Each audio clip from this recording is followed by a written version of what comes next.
Welcome to the Start Something Show. Join world-renowned experts, change agents, and everyday folks who have done the amazing.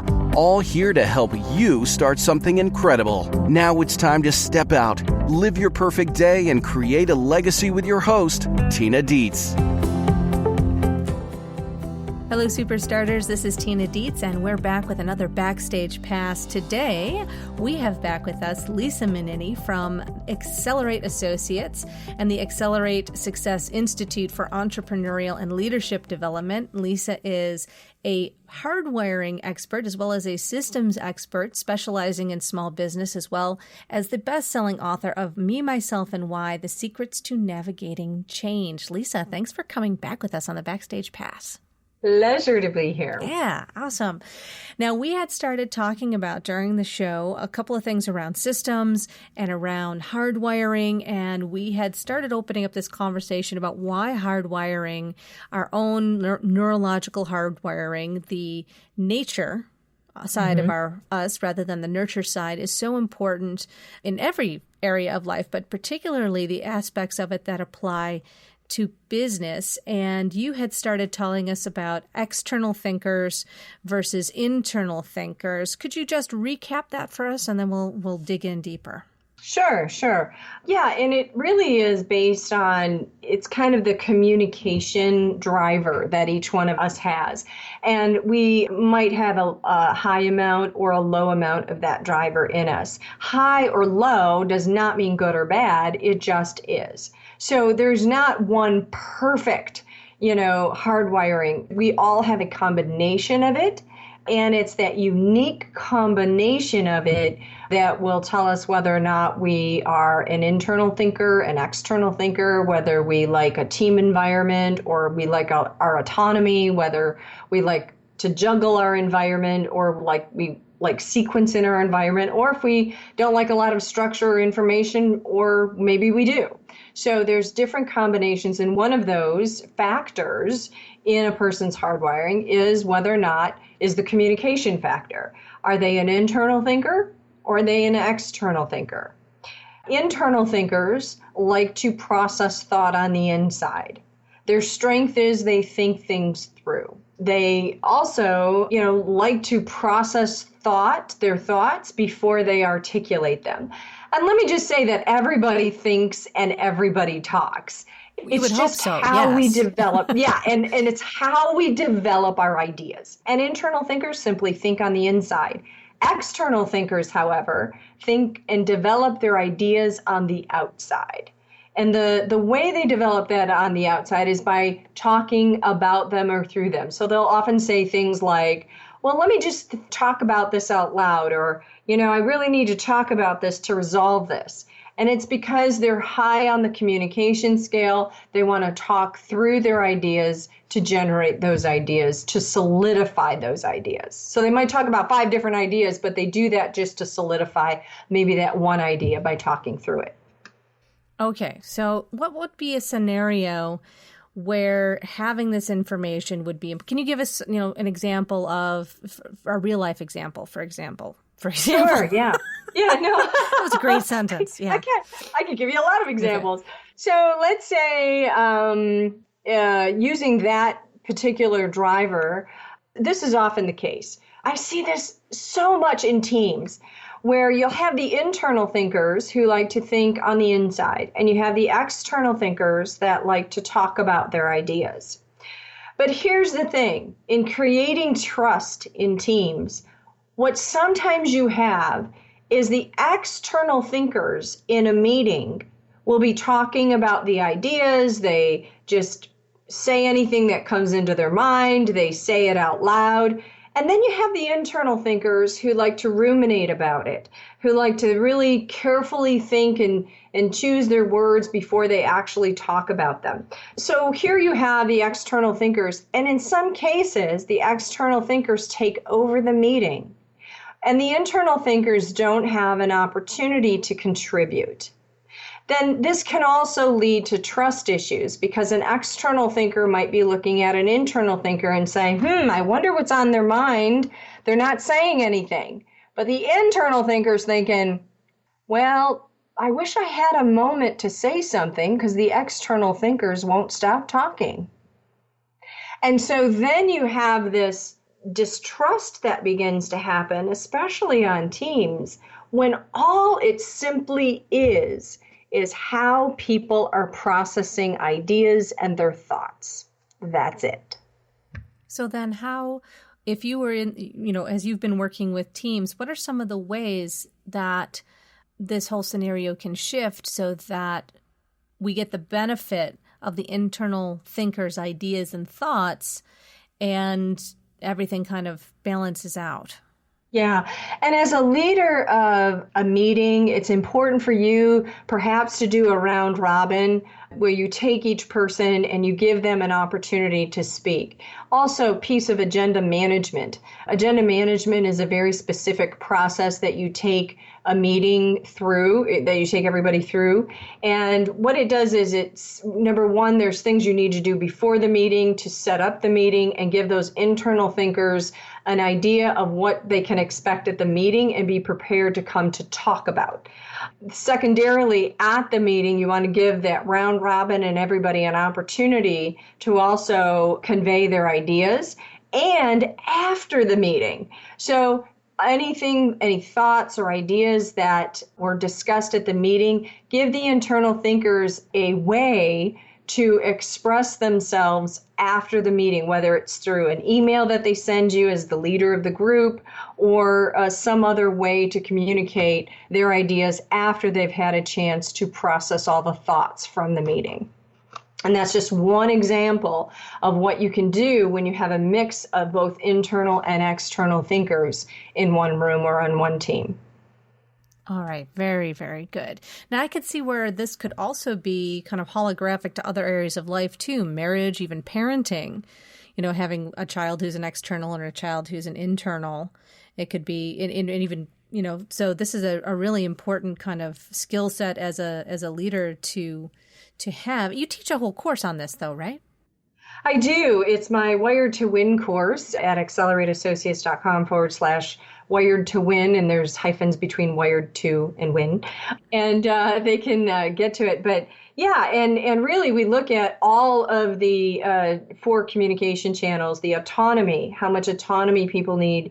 Do they need a team environment to bounce ideas around, or do they need or want an environment where they can create and act on their own ideas and put their thumbprint on, on their environment. And that's really important. That too can create a lot of discourse. Do they want, how do they process thought? How do they like their environment in terms of, do they like to juggle their environment, or are they more sequential? And how much information and conscientiousness do they need in their environment to be able to be consistently energized? And sometimes, how do you manage that to increase your sales, to be a better coach or a better consultant?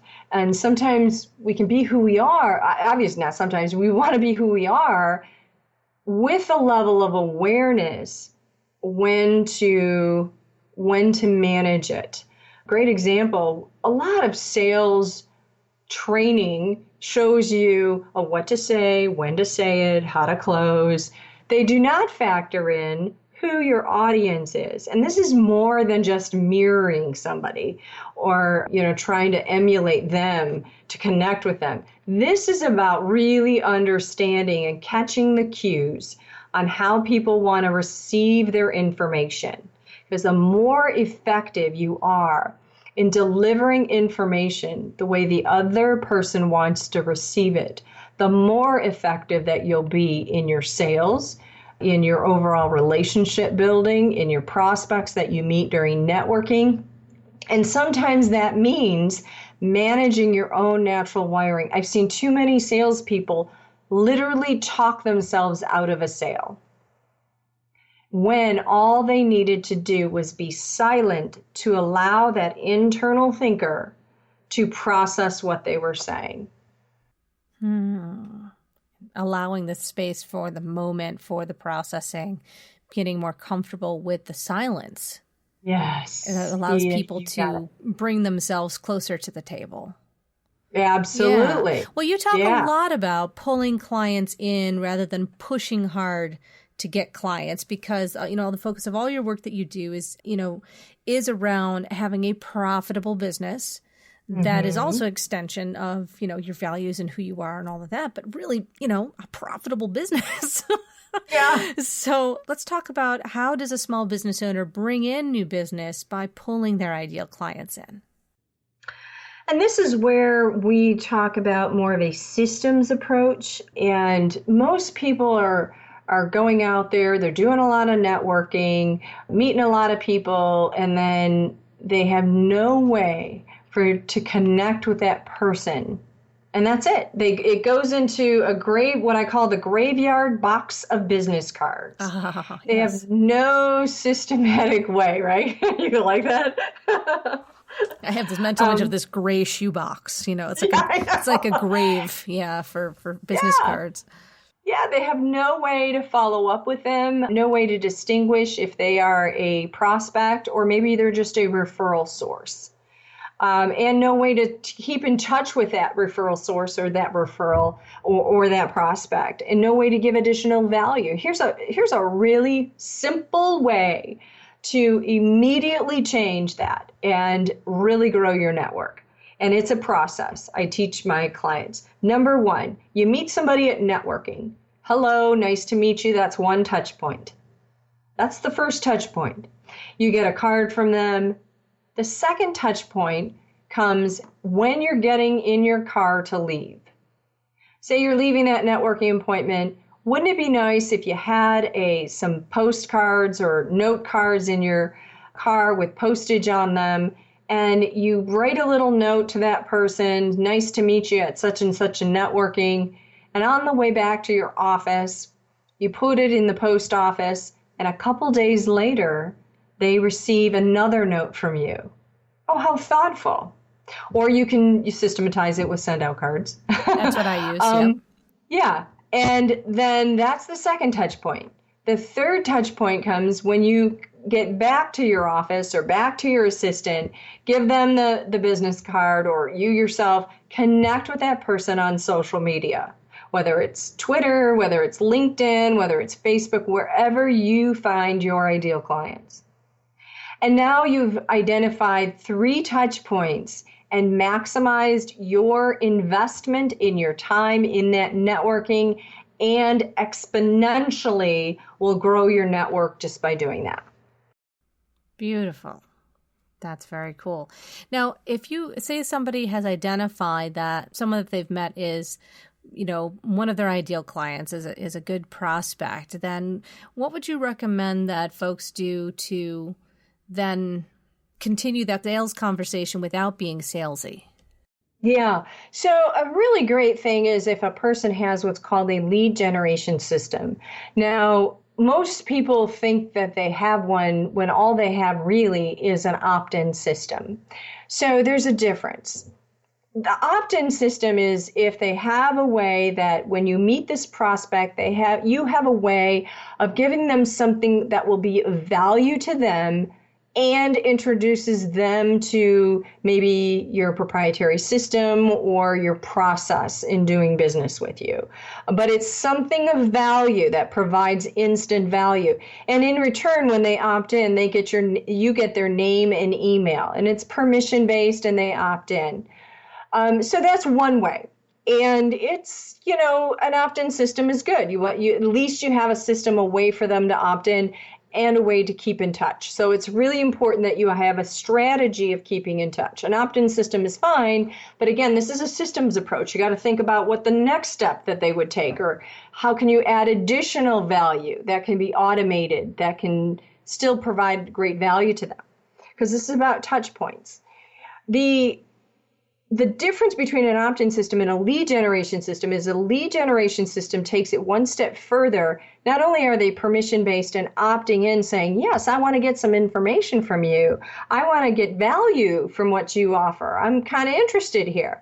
Then what you do is you identify what their biggest struggle or maybe frustration is. And a lead generation will allow you to have that, to get that information. And here's why. Because most people approach their business and they say, oh, I'm going to develop this program or this program because I think this is, sounds like a great idea. But they do no market research, or they do nothing that says that this product that they're putting a lot of time, effort, and money in is actually going to be bought by their prospects. What's better is if you have people opt in, and over time you get this really great database that tells you what people's frustrations are so that you can develop programs and services that they would buy. Why would they buy it? Because they told you what their biggest frustration is, so you develop a product or service that helps to solve that problem, the frustration that they're experiencing. So let's say you're a chiropractor. They opt in. They tell you, my biggest frustration is back pain. All right. You see this time and time again as people are opting into your system. Well, now wow, a lot of people that are interested, that are opting in, are saying they have back pain. Well, then you may develop a program or products or services to support and help them with their back pain. That makes sense. And then you're speaking directly to their concern. Mm-hmm. And becoming Absolutely. that kind of go-to expert positioning. Yeah. Very good. Absolutely. And, again, this is a systems approach, but a lot of people, the bits and pieces approach comes in because people say, oh, I need an opt-in system, and they get this great idea and they implement the opt-in system, but so how are you keeping in touch with them long-term? And then they have no strategy for keeping in once people opt in, and then they have this really big list that they never communicate with. And then that list becomes very old, outdated, and they realize they put all this activity in it when it doesn't really pay off for them. And this is why a bits and pieces approach never works, because people are stopping, or they're leaving a lot of money on the table because they don't think in terms of a system. And a system is it's not linear necessarily, but it's looking at how all of the pieces flow together. Perfect. Now, in terms of keeping track of things, there's a lot of lead generation tracking systems and all of those kinds of things to kind of keep track of prospects we have all these social media and everything going on. Are there any recommendations that you have for small business owners to kind of simplify how they manage their contacts and their networking and all that? Yeah, it really depends. That's a great question. Even if it's just a couple of ideas, hey, check this out. Yep. Yeah, and it really depends. There's one called Contactually. There's different sales one. It depends what your business model is. There's, do you sell online? So Infusionsoft is kind of the Cadillac of... That's a serious... that's not a Cadillac. That's like a very picky Ferrari. Yeah. Constantly tuning it. Yeah. There's one shopping cart. These are all online shopping cart kind of things. Infusionsoft does have a CRM to it too, so you can get a combined one. What's really, those are some ways. If you're starting out, there's some folks that for several years of starting out, they do just fine with a spreadsheet. And they develop a spreadsheet that kind of gives them where a person is in their sales process. Contactually does that too. So it depends where you are in your business cycle. But as you grow your business, and a lot of the businesses I'm working with, they're getting teams, they're growing their teams, they're $500,000 in revenue on up. They're going to need more things like Contactually and different types of CRMs that sort of put everything in one bucket. Yeah, Salesforce is another one. Yeah, that's a great idea. Mm-hmm. Okay. All right. Very cool. And are there any, besides your own book, Me, Myself, and Why, The Secrets to Navigating Change, are other books, I probably know there's probably a bunch, but a couple that come to mind that stand out for you that have made a difference for you, either fiction or nonfiction, that you really love? Yes, I love... and it's funny that you asked that. There's one book that is easy reading that really solidifies a lot of the abundance principles. And it's by Edwene Gaines, called The 4 Spiritual Laws of Prosperity, A Simple Guide to Unlimited Abundance. It's an easy read.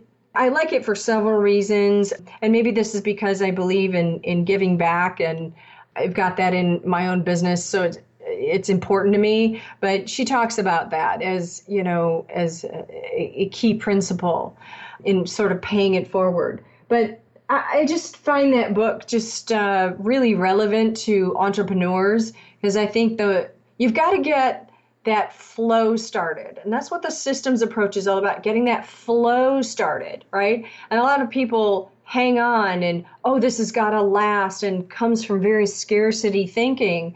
But yet once you start giving, it's amazing what opens up for a person. And the more you give, it's just amazing what it opens up. Because if you're hanging on to stuff, just like if you have your hand in a fist, you're not allowing things to come into your life. So I think that 4 spiritual laws of prosperity really is kind of a great principle, grounding principles to any entrepreneur. Beautiful. All right. Thank you for that. And thank you for sharing with us so many, ideas and examples of our wiring and how to apply it in business and sales and everything. So I really appreciate your time with us today. Oh, my pleasure. Yeah. So thank you. It was fun. Yeah. And of course, my favorite question before we close is, well, actually, no, 2 questions. I lied. 2 questions. So, for our super starters who are listening, they really use this as a training resource to take action for the next week. So if you were going to be coaching them on anywhere from 1 to 3 actions that they should be taking in the next week to start something in their lives, what would you recommend?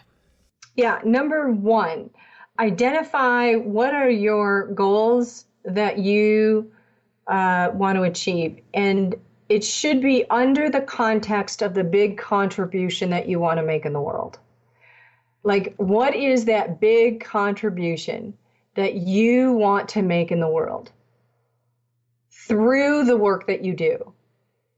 And I have one client who, she's a health and wellness coach, but that's not her big contribution. Her big contribution is she wants to empower others in the African American community to live life healthy, to eliminate diabetes in the African American community.